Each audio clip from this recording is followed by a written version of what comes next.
Welcome to a special edition of Your View, coming to you from Parliament. Deputy President of UDM sharing with me his own reflections about the political life, both in Parliament and beyond. And the question is the Sixth Parliament serious about issues, for example, about land redistribution? Every party had something to say during that time, and the question is, any progress at all? Before you tell me broadly about the other issues that you may want to put a signature campaigns, as I had said before the break, the land issue, do you think that we're going to get somewhere fast? We have, if we're honest, we have to try and get somewhere on this issue. I mean, it's been delayed for various reasons, for mainly political reasons, because it should have taken place, the constitutional amendment. We should have ensured that it took place before the elections if we're serious about it. I mean, a couple of months now after the elections, we're still talking about modalities, even internally here to say the best structure, how we're going to approach it, which for the public, the people will be forgiven for thinking that even the opposition parties like ourselves were pushing for this issue, aren't serious about it. They used it was more of an electioneering thing. I was just about to say that you've taken the words out of my mouth, correct. We need to go into 2020 with a clear set of objectives and timeline about how this matter is going to be addressed. And that's one of the issues we'll be pushing for as a party. So there's no timetable at the moment? No, there are draft programs. Look, there are discussions and draft programs about how to tackle the matter going forward. But what you want is to have clear communication so that even the public knows what to expect when, and by when the process ideally will be finalized. I think communication around that issue is very important. The other issue where we want to be focusing on, especially in 2020 and beyond, is just the poor state of our education system. We started a campaign in 2015 where we're trying to identify all the different math schools. At the time, we did it in the Eastern Cape, I think, and some parts of Limpopo. It would be to focus on provinces, one or two provinces, where we know this problem, this issue is a major challenge, because then it affects the outcome at the end, quality of education, but also the matric results in general. But what we discovered when we were visiting the different math schools is that a lot of it had to do with what was happening at district level when resources were released. That I want to give an example. A school would be given 100,000, a math school would be given 100,000 to build one or two classrooms. As soon as those one or two classrooms are built by construction companies that have no NHBRC or anything of the sort, once they have those one or two classrooms, they are then taken off the category of math schools. Even though the rest of the structure, if the rest of the structure is still a math school, they are told that you've used your grant, now you no longer fall under the category of a math school, and therefore you're not a priority. Right? It's an issue which it's a very dishonest way of doing it. It's crazy. But there were also instances which we raised with the Department of Education last year, that there were a few schools, a few principals, who would, once the students had written trial exams and did not perform well, they would not allow them to sit for the final exams, because what they were trying to do was to inflate their pass rate at the end of the year at the expense of students. And those learners would be expected then to be repeat matric. Even before they write. Exactly. All of these issues which affect our education system are issues that we are going to focus on. The quality, obviously, the resources. I mean, you have infrastructure issues that you make commitments to say you are going to address them, the minimum norms and standards, where you keep shifting goalposts all the time, instead of addressing the issues that make you to fail to address, to be able to meet the targets you've set for yourselves. The other issue would be to obviously look at saying, these SOEs which are a major drain on the fiscus, we need to find a way of ensuring that not only do we address the governance issues or constraints, there are weaknesses in these SOEs, but we will need to start asking a question whether some of these SOEs serve their socio-economic development objectives. The focus now has always been on the finance issues, but are these SOEs doing what they are supposed to do in terms of the socio-economic development? Why they are there, and why they are there. Also why they would then come with a begging bowl to the fiscus is the return on investment from the public in pouring so much money in these SOEs? I made one example in agreeing with you. I made one example when we went on oversight with the Standing Committee on Appropriations to ESCOM. They were complaining about diesel being expensive. I agreed. Some of these power stations are expensive to run and so on. I said, fine. I said, but you are spending more than 20 billion rands on renewable energy. Most of this money goes to wind farms where they probably employ 5 or 6 people, right? How many people how many people benefit out of your spend? Because you are spending taxpayers' money. You'd rather spend 25 billion rands. Yes, we need to make investments in renewable energy, but where they only employ 5, 6 people, where does this money go to? Some of these farms are owned by people who come from Argentina, right? But if you spend a lot of money on fuel, which we're not saying, we're not encouraging that people must waste money, but who benefits?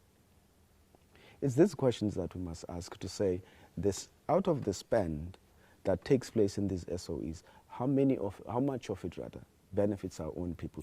How much of it contributes to socio-economic development? What's your own view about the whole issue of an equity partner, that it is time we looked at the public-private partnerships, because the state has essentially failed in most of these SOEs to run the ship by itself? There are some SOEs where you would naturally need a strategic equity partner. I mean, like if we were to look at SAA, I'm not too sure why, we're not too sure why the state continues to plow a lot of money into a vanity project like SAA. You would need a strategic equity partner. But obviously you still need a situation where the government has a controlling stake, so that the airline can be able to support strategic objectives of government, socio-economic development objectives, including bilateral relations. Yes. The other, where you talk about ESCOM, if you privatize ESCOM, electricity will be unaffordable for our people. That's the bottom line. It will be unaffordable for our own people. This thing links up. Imagine if after all these bailouts, poor management, even municipalities can't afford to pay the ESCOM debt. How much more when it comes to our people? It's an issue that we need to be careful about. It's South Africa that must sit down and say, how do we sort out ESCOM? Yeah. One of the questions that unions were asking us was, say, did we even do a forensic audit of the public debt?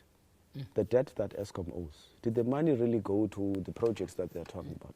How much of it went to corruption? Was it, the victim of being hollowed out in Yeah. the state capture? How much of it went to corruption? I mean, if when it came to the arms deal, if prices were inflated, everything, because there were kickbacks that had to be given to certain individuals, why would we believe that the same thing can't happen at ESCOM? Absolutely, absolutely.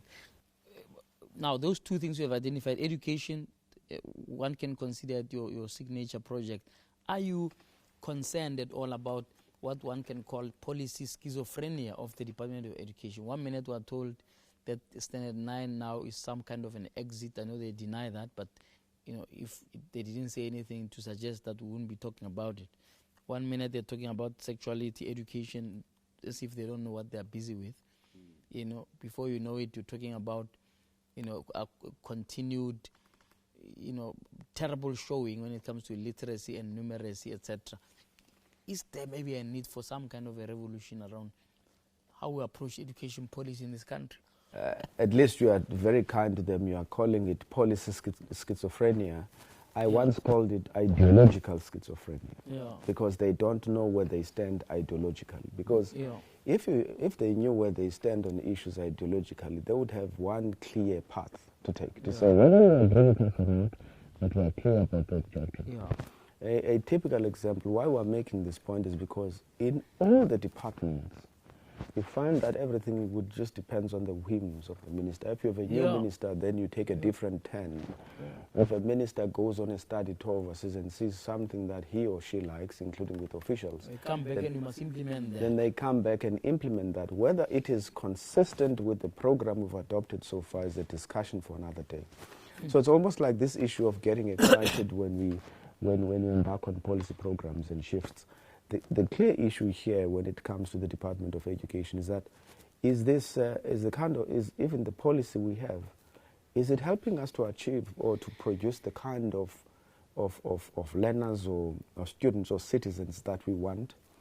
for the fourth industrial revolution, for an example. But the other issue I've always asked and spoken about is, why are South Africans only focusing on opportunities that exist in South Africa? It's almost like we're not able to think beyond our borders. There are opportunities elsewhere on the continent, in particular, even in Zimbabwe. In the midst of all the challenges they face, there are many opportunities. There's an abundance of opportunities, but the education system does not prepare us in that light. I mean, we were glad when we had the president saying at some point they will introduce entrepreneurship as a subject. As a subject. But that doesn't happen, I suppose. No, but the issue is that we've been saying this thing for as long as I can remember, since I first joined the UDM in 2007. And it's only taken about how many years? 12, 13 years for them to actually realize that it's one of the issues we need to do.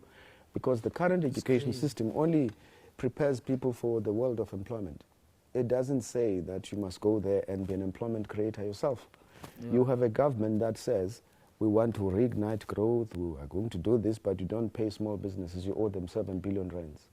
Yeah, it's actually crazy, you know, what has happened there, and each time there's an opportunity for a pronouncement, they make big, grand pronouncements about being paid, you know, on time, etc. And the question is whether Parliament has paid enough attention to make sure that these promises about paying businesses on time, you know, do actually happen. So hopefully, it's part of the work that you're going to be doing. You can put a spotlight on that, because if we are saying that's where the economy is going to grow, that's where jobs are going to be created, yet we spend time destroying businesses.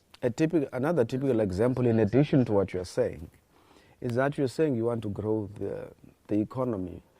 That's the only labor-intensive sector of the economy, the small businesses, because they can't afford expensive machinery. Even the fourth industrial revolution will visit them, say, in 5, 10 years, once the businesses have grown.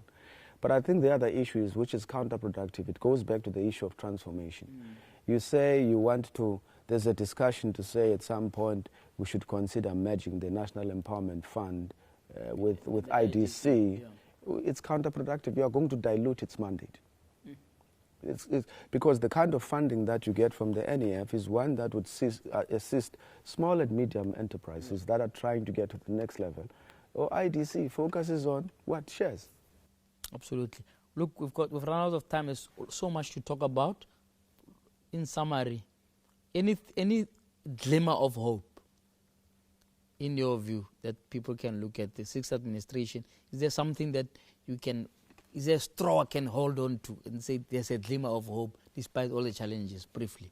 No, certainly. I mean, the sixth administration, at least it's clear about what it seeks to achieve as Parliament, the objectives, improving even the oversight model of Parliament. One of the issues that we discussed and proposed as a party was to say, we need, since South Africa, you have a lot of government guarantees, there must be a different way that Parliament oversees government guarantees, for example, rather than the normal mill way of doing it. But it would come out of the collaborative work across political spectrum. I mean, we have on many issues even worked well and very well with the African National Congress on issues where we had to put the interest of the country first especially after at the beginning of since the beginning of the Sixth Democratic Parliament. We're hoping that going forward, that spirit is going to continue. Wonderful.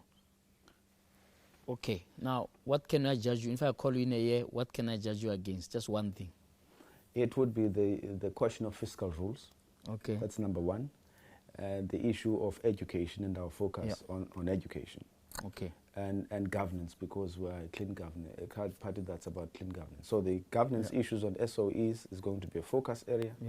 Education and fiscal rules. Wonderful. Wishing you well, man. Thank you kindly. Thank you so much. Keep up the good work. What's that? All right, that's the Deputy President of the UDM. They're sharing with me his perspectives about the year ahead of 2020, and I hope you found that useful. But until we talk frankly again, may God bless you.